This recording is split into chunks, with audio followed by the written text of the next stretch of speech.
Well, my God is sustaining him. He's breathing on his own. Last night they put him back on the ventilator, but for the last few days he had been breathing on his own.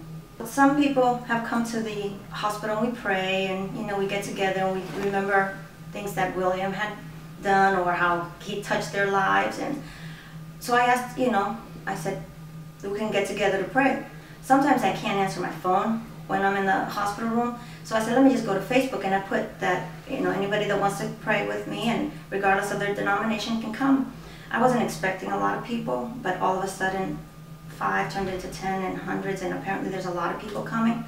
And Memorial can't allow that on their premises for security purposes, which I totally understand. And so we're gathering at the Calvary Baptist Church, which is on Waters and 63rd. And what time will this be? 6 o'clock. It'll start at 6 o'clock. I know some people will get there at 7. Some come, some will go, but it's really, they call it a vigil for Will, but I just it's just a time to give thanks to God because of how far he has brought us. The reason I am here is not necessarily for Will, but for every police officer that on a daily basis risks their lives. They save lives and put their lives at risk to help other people, which is what I know my husband did. He saved lives that day. And I wanted to be here because I know William would have done that. If there was a police officer that was hurt or a fallen officer, he would be here to make sure that if this man receives any kind of sentence, that it goes to every other police officer, not just for William. Honestly, in the eyes of God, he is my brother. We are equal.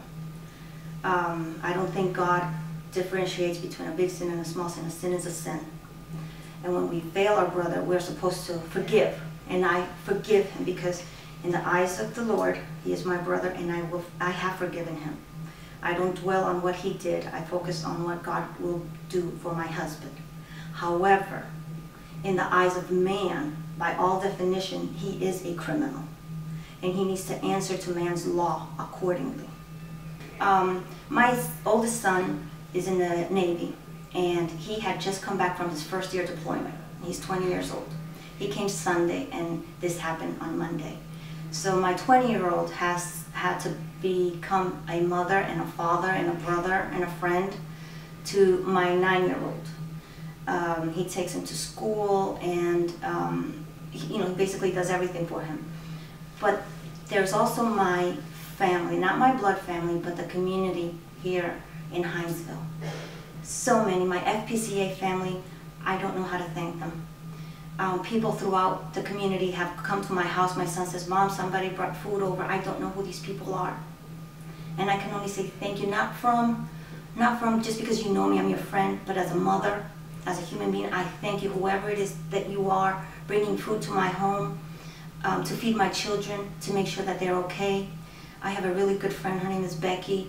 She takes Jonathan on the weekends, and when she sends me pictures and videos, to see his smile, it brings happiness to my life and reminds me of why, why life is important, why friends are important, why family is important. I miss my children. I don't get to see him every day because I cannot leave hospital grounds. The first time I left hospital grounds, the hospital needed me to sign something, and William had to wait till I got back 2 hours so that I can sign that authorization to have a certain procedure done.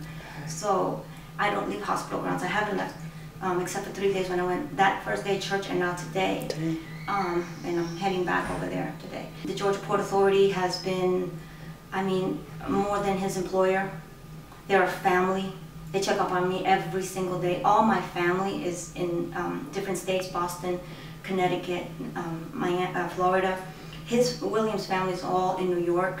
So the support system that I've had here from friends that now I call family is, I never imagined that I would have that support.